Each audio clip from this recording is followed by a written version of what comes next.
Breaking news for you now. A coup attempt is underway in Burkina Faso. There have been 18 reported assassination attempts on Ibrahim Traore. What did he do? Le peuple burkinabé a décidé de lutter contre l'île terroriste en mesure de relancer son développement. He just wanted to save Burkina Faso from Western powers. He wants the freedom of his people. To save Africa from Western powers, you must either be Muammar Gaddafi or you be like Kwame Nkrumah, but you must pay the price. Both men lost their lives in doing so. This is why Ibrahim Traore has been wanted 18 times. The most recent one was in April 2025. This is not new to Burkina Faso. Ibrahim Traore may not be the first to face death every day. There was a man called Thomas Sankara who wanted to change the face of Burkina Faso and set the country free. His people loved him so much.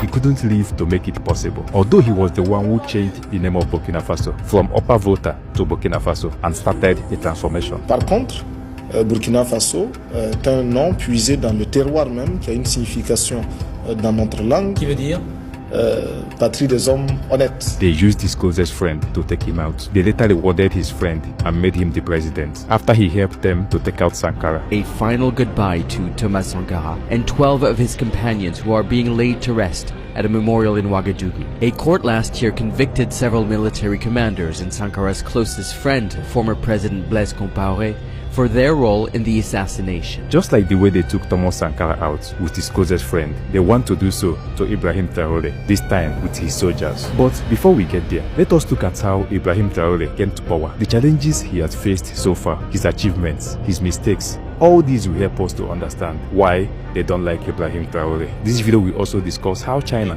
came to his rescue, what caused the Traore protests, and how he wants to start an African revolution. Je jure devant le peuple. I swear before the people of Burkina Faso and on my honor to preserve, respect, uphold and defend the constitution to all inhabitants of Burkina Faso. À tous les habitants du Burkina Faso. Since Ibrahim Traore came to power in September 2022, after conducting a military coup that removed the then interim president Paul-Henri Sandaogo Damiba, who himself came to power through a coup just 8 months earlier in January 2022. Since then, Traore has positioned himself as a revolutionary figure, using anti-colonial and pan-Africanist language to show his love to change Africa, starting from Burkina Faso. His decision to take over power was mainly because he felt that the previous leadership was failing to deal effectively with Burkina Faso's worsening security situation. He then organized his fellow young soldiers and removed the same government he helped to come to power. In Burkina Faso, there's been a second coup this year.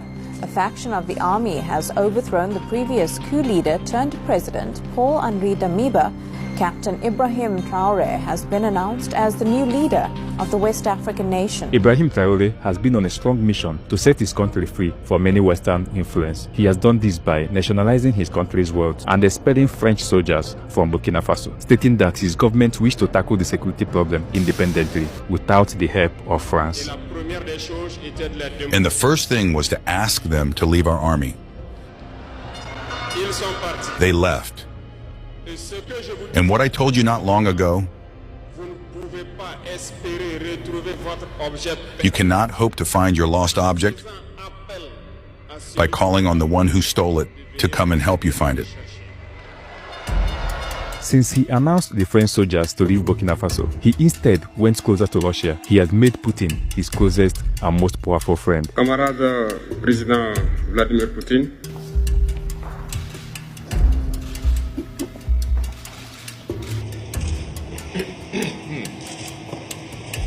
So far, although Russia is also an European power, but this decision seems to be accepted by most persons in Africa. It has gathered some form of approval, not just in Burkina Faso, but across Africa and among Africans in diaspora. This shows how the people in most parts of Africa would love to be friends with Russia, wave the Russian flag and burn the French flag.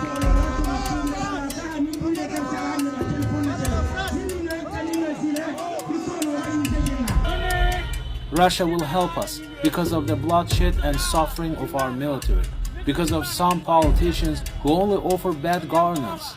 We want Russia. Aside the security and political moves, Burkina Faso under Ibrahim Traore is also aiming for more control over its resources, and as such, it has changed its mining legislation and created a new state mining corporation called SOPAMIB, Société de Participation Minérale du Burkina. I just wish I got it right. But this move immediately got approval by people who have been advocating for a pro-national government in Africa, where every African country's wealth should be distributed within the country and not taken over by foreigners. After setting up SOPAMIB, the country immediately took control of 2 industrial gold mines, one in Bongno and the other one in Wagnion. These gold mines were formerly controlled by a UK-based gold mining company, Endeavour Mining. Burkina Faso, as the top gold producer in West Africa, might just be setting the stage for other countries to follow.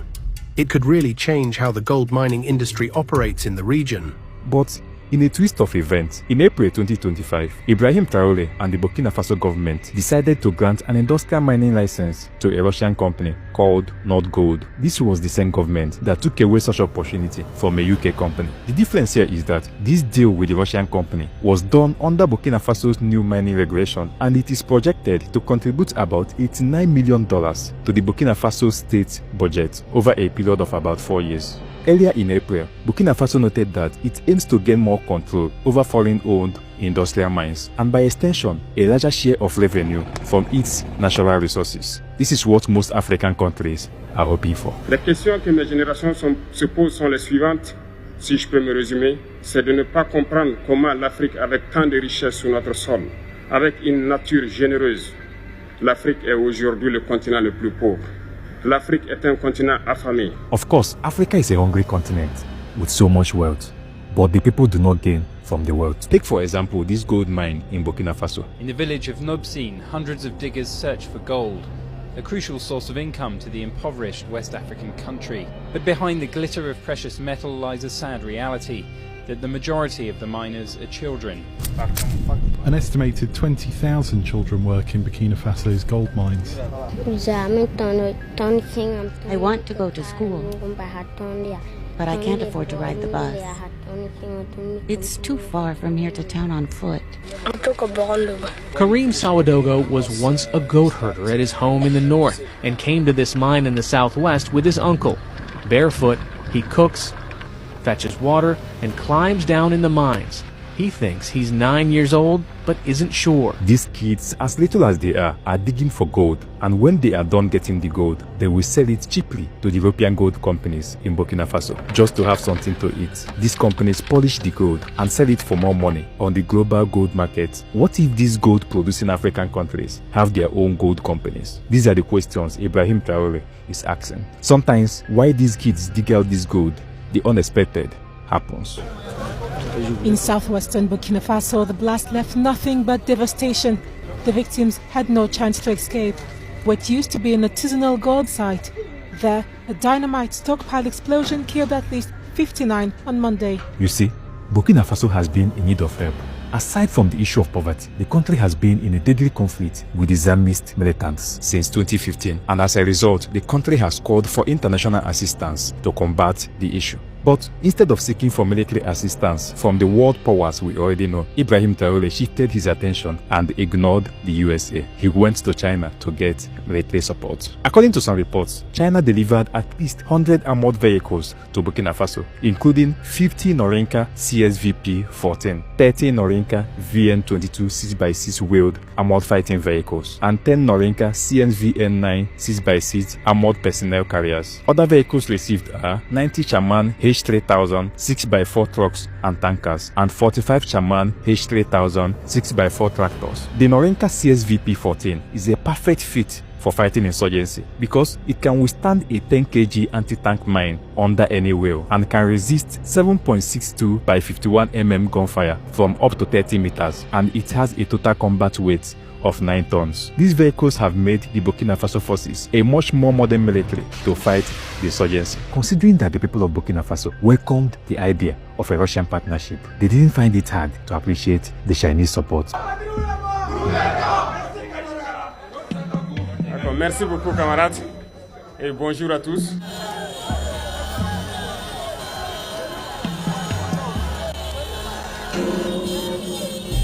All these are part of the factors that have fueled Ibrahim Traore's popularity. But his popularity as a whole became evident during the inauguration of the Ghanaian president John Mahama on the 7th of January 2025. I, John Dramani Mahama, do in the name of the Almighty God swear. During the ceremony, the Burkina Faso leader stormed the stage with a pistol strapped to his holster. This was an interesting way to come to congratulate a fellow African head of state, and as a result, this sparked some reactions among his supporters and haters on different social media platforms. But what truly caught everyone's attention was a round of applause that accompanied his arrival. The head of state of the strong people of Burkina Faso, His Excellency Captain Ibrahim Traore.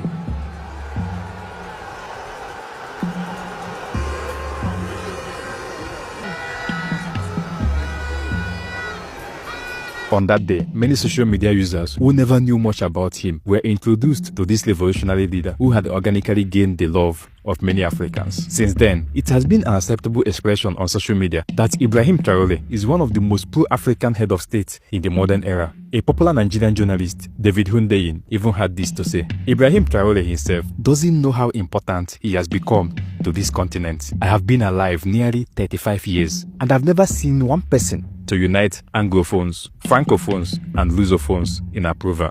It's incredible to witness. But after then, Traore's popularity grew higher after General Michael Langley, the head of the US military in Africa, declared publicly during a US congressional hearing that the Burkina Faso president had become a person of interest who uses Burkina Faso's gold to shield himself. You know, I see this, and I don't mind calling them out, but Captain Traore and Burkina Faso, whether it's their gold reserves, that is all those proceeds are just in exchange to protect the junta regime. Such allegation, of course, did not go well with many young Africans who had begun to embrace Traore as the ideal image of a true African leader. And more than just a conversation online, people have taken to the streets to express their love and support for the man, calling for his protection. As recently as April 30th, 2025, large crowds of demonstrators gathered at the Burkina Faso's capital, Ouagadougou, shouting, "Long live Captain Traore." Some of them had banners that displayed a picture of General Langley with the word slave designed with a red marker on his head. From Ouagadougou to New York City, people are rising in defense of Captain Ibrahim Traore, the leader of Burkina Faso, who has been accused by U.S. General Michael Langley, head of AFRICOM, of appropriating Burkina Faso gold reserve for his own security. Then, coincidentally, the military government of Burkina Faso reported shortly before the demonstrations that a major plot to overthrow Ibrahim Traore had been foiled. Immediately, it sparked like wildfire that some foreign groups are plotting to depose the West African leader as a result of his anti-Western initiatives. This then created more demonstrations, especially outside Africa.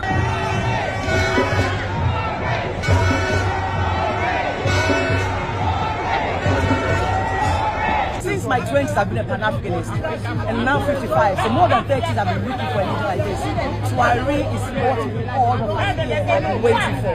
Ibrahim Traore is the future.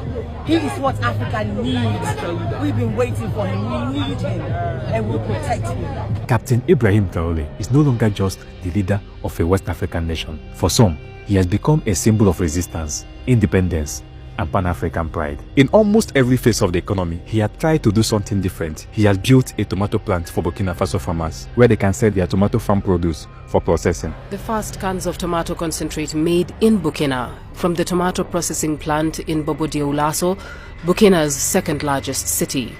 Local tomato processing is now a reality.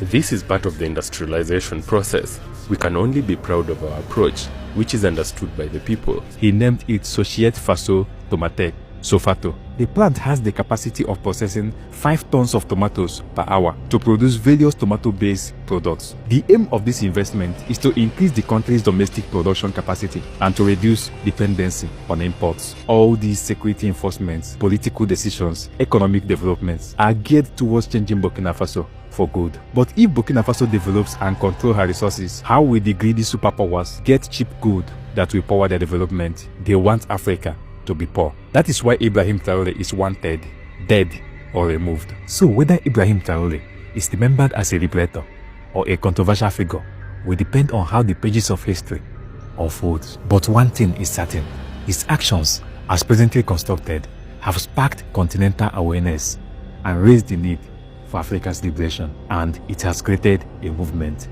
Thank you for being there. Subscribe.